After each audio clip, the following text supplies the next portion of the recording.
Hi, my name is Amani Campbell and I'm a second year student at St. Hills Community College working towards my degree in culinary arts. My Module 4 project was based off of facts that I researched about culinary arts. My purpose of writing this paper was to educate people about the world of culinary arts.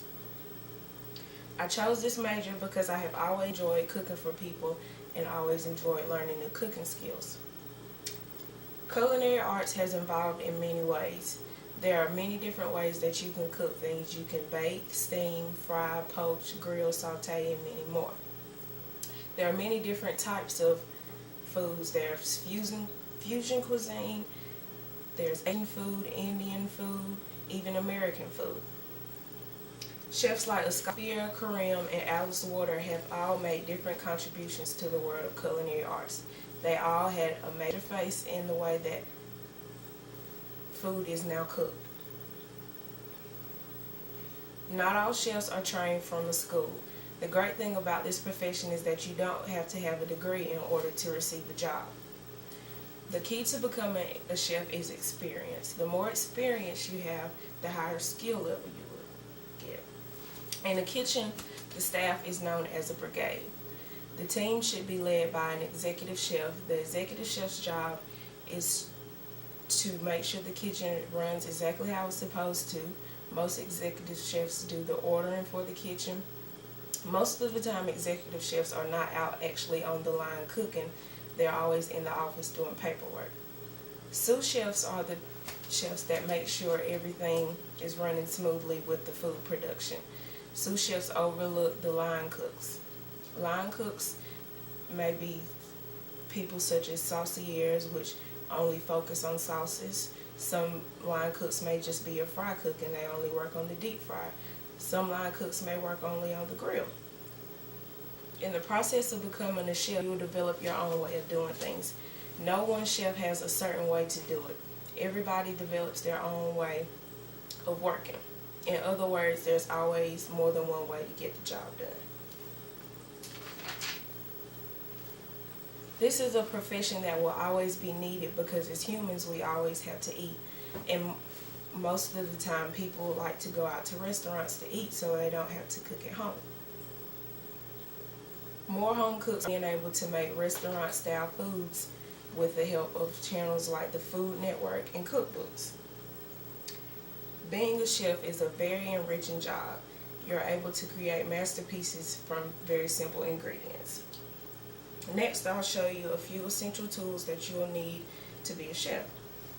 A KitchenAid mixer is not necessary to be a chef. It's mostly used in baking and pastry, but you can also use this to make things such as sauces, or you can attach the dough hook and make fresh pasta. A chef should always have some type of standardized recipe books to keep their personal recipes and things like measurements, or simple ingredients such as the mother sauce or a simple ingredient for a rice pilaf. You should always be prepared in case you go on a job interview and you have to show your skills. A thermometer is always needed to check the temperatures of meats and UIs because you don't want to send out anything overcooked or underdone. This is a steel that's used to straighten your knife once you sharpen it on a stone. A paring knife is used to do things such as mince shallots, work with small things such as pearl onions or the core fruit. A chef's knife or a French knife is basically a universal knife. You can use this to cut meats, vegetables, fruits. You can produce pretty much anything you like with this knife. A boning knife is used to fabricate meats and detach them away from the bones in whichever way you might need to. The slicer is used to slice large cuts of meat such as roast, ham, steaks, things of that sort. A serrated knife is always used to cut things like breads and things with slippery surfaces like a ripe tomato. When being a chef, you should always have an apron to protect your wear so you don't get any spills. You should always have a hat on to prevent any hair from falling into your food. And As a chef, you should always have an apron to make sure that you protect yourself from spills, flour, or any dirt or anything that may be on you. You should always have a hat on to protect food from hair falling into it. You should always wear gloves when you're preparing ready to eat foods.